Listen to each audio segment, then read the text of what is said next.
첫 번째 질문입니다. 고린도전서 13장 4절에 사랑은 오래 참고 사랑은 온유하며 투기하지 않으며 라고 되어 있는데 그럼 주식이나 잠깐만요. 부동산 투자 같은 것도 포함되나요? 혹시 하나님이 그것을 기뻐하지 않으신다면 그 이유는 왜인가요? 네. 우선 이 투기가 이 투기가 그 투기인가요? 네, 이렇게 사실 이 투기는 그 투기가 아니고요. 투기는 이제 시기하는. 그러니까 개역 한글을 보면 아마 이렇게 나와 있어요. 투기라고.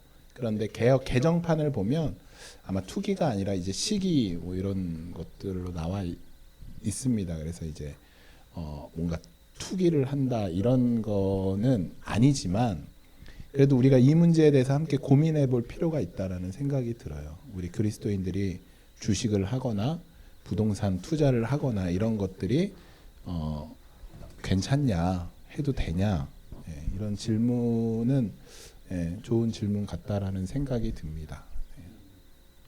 그러면은 어떻게 바라봐야 될까요? 크리스찬들이 주식하고 또 뭐 부동산 투자 이런 것들에 접근하는 것에 대해서 어떻게 바라봐야 할까요? 사실 기독교인들이 부동산 투자를 한다, 뭔가 주식 투자를 한다 했을 때 약간 부정적인 이미지가 있어요. 우리 한국에서도 부정적인 이미지가 있고 사실은 그런 걸 투자를 할 때 우리가 쉬쉬하는 게 있죠. 교회에서. 우리 교회에서 그리고 괜히 교회 안에서 성도들끼리 주식 얘기하고 부동산 어디 자리가 좋더라 뭐 이런 얘기하면 사실 이제 덕되는 이야기는 아닌 거죠. 그래서 이제 우리가 진짜 그리스도인들 특히 이제 목회자 분들에 대한 그런 얘기가 있어요. 이제 목회자가 주식해도 되냐, 뭐 이제 뭐 부동산 투자를 하는 게 이제 목회자로서 합당하냐, 이제 이런 얘기가 있는데 저는 부동산이나 주식을 투자하는 게 죄냐 아니냐, 그러니까 모든 것을 이분법으로 보는 것이 안 좋은 것 같아요. 우리가 어떤 것을 판단할 때 그 행위로서 판단하는 건 좋지 않다.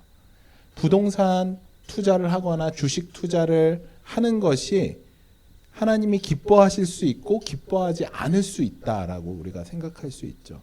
그러니까 우리가 어떤 것이든 하나님이 기뻐하시는 것이 무엇이고 하나님이 기뻐하지 않는 것이 무엇인지에 대한 것을 고민해야죠. 심지어 여러분, 하나님이 이사야서 보면 예배를 기뻐하지 않으세요. 하나님이 이스라엘 백성들에게 야, 너희들 드리는 그 예배 꼴도 보기 싫다. 너는 예배 앞으로 드리지 마 이래요.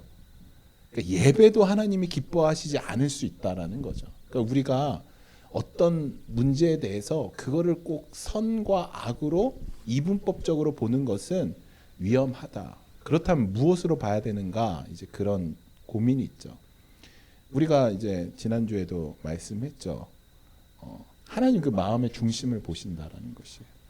우리가 부동산을 투자를 하거나 주식 투자를 왜 하느냐? 하나님 그거 물어보실 것 같아요. 그 중심이 뭐냐? 내가 돈을 사랑하는 마음으로 그것을 한다면 그것은 분명 악된 것이죠. 그런데 이제 제가 노후 준비를 위해서 또 겨울, 그러니까 추운 일하지 못할 때를 위해서 내가 그런 것들을 준비하고 본다라면 그것은 나쁜 일이 아니죠. 옳은 일이죠. 좋은 일이죠. 마땅히 준비해야죠. 그런 의미로 우리가 봤을 때 무엇이 선하고 무엇이 악한지를 이제 우리가 분별할 수 있다라고 생각이 되어집니다. 투자하고 투기하고 조금 개념 용어가 어감이 좀 달라 보이는데 어떻게? 투기는 나쁜 거고 투자는 좋은 거죠. 투기는 정말로 이것을 해서 내가 일확천금을 얻겠다 하는 어떤 내 안의 욕심과 그런 마음들이 있는 거고, 투자는 내가 이제 어떤 합법적인 선 안에서 이것에 대한 이익을 얻고자 하는 그런 마음, 그러니까 투기와 투자는 엄연히 다르다라고 생각되어집니다. 맞아요. 그 주식이라고 하니까 한국에서 많이 이렇게 저도 들었는데 그때는 약간 도박성 비슷하게 투기 비슷하게 많이 해서 이미지가 좀 좋지 않았는데 그 우리가 말씀하신 것처럼 노후나 또 다른 무엇을 위해서 가치를 두고 길게 투자한다라는 것은 저는 크리스찬으로서도 마땅히 해야 되지 않나 그런 생각이 있어요. 아까 말씀하신 것처럼 대신 한 걸음 더 나아가서 우리가 돈을 벌어서 우리가 잘 먹고 편안하게 살자보다 한 번 더 나가서 우리가 주신 만큼 어떻게 더 하나님의 영광을 위해서 살아갈 수 있을까를 고민하는 크리스찬들의 모습이 된다면 바람직하지 않나 저는 좀 그렇게 생각이 드네요. 여러분들의 생각은 어떠신가요? 혹시 두 번째 질문하도록 하겠습니다. 뭐 질문 없으신가요? 질문. 네. 이건 투기인가요? 투자인가요? 뭐 이런 질문들. 네. 다 선한 투자를 하시는 걸로. 저는 이제 목회자니까 평신도 입장 말고 목회자로서는 똑같이 적용할 수 있을까요? 뭐 똑같이 뭐 근데 제가 아시는 분들은 대부분 좀 헷갈리는 거는 하나님이 채워주시겠지 믿음으로 하나님을 믿고 나아가면 다 먹여 살리고 하시겠지 하시는 분들이 주위에 종종 있거든요.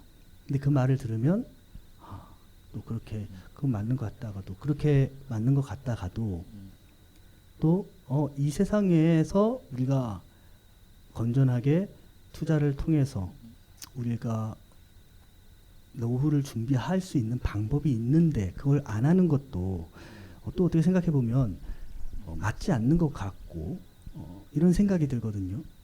그럴 때는 우리 안에 기본적인 믿음이 있는 거죠. 어떤 믿음이냐면 하나님이 우리를 먹이시고 입히신다라는 믿음을 우선은 갖고 있어요. 그 믿음이 없어서 내가 준비한다면 그거는 저는 안 된다라고 생각해요. 우리가 이 믿음, 이 신뢰, 하나님이 우리를 입히시고 먹이신다라는 이 신뢰와 믿음, 특별히 목회자들에게는 있어야 된다라고 생각해요. 그것이 흔들리면 우리가 사명을 온전히 제대로 감당할 수 없는 것이죠. 이 믿음을 갖고 있으면서 예를 들어 우리가 월급을 받던가 어떤 이런 사례비나 이런 것들을 받아요. 하나님이 나를 입히시고 먹히신다는 그 믿음으로 이 돈을 다 써버려요. 그거는 또 잘못된 것이죠. 우리가 이것을 합리적이고 또 선하게 잘 사용하고 또 이것을 통해서 하나님이 이 재정을 주는 것은 너 한 달 동안 이 돈으로 살아야 돼가 아니에요. 우리의 인생이 다 포함되어 있는 것이죠. 우리가 바로 앞에만 보는 것이 아니라 우리의 인생은 계획돼야 되고 하나님도 계획하시는 분이기 때문에 우리가 일하지 못할 나이가 분명히 우리에게 올 것이고 또 그것에 대해서 우리가 준비해야 되는 것은 우리의 몫인 거죠. 그런 믿음으로 우리가 준비하고 살아야 한다라고 저는 생각하고 있습니다. 네, 알겠습니다.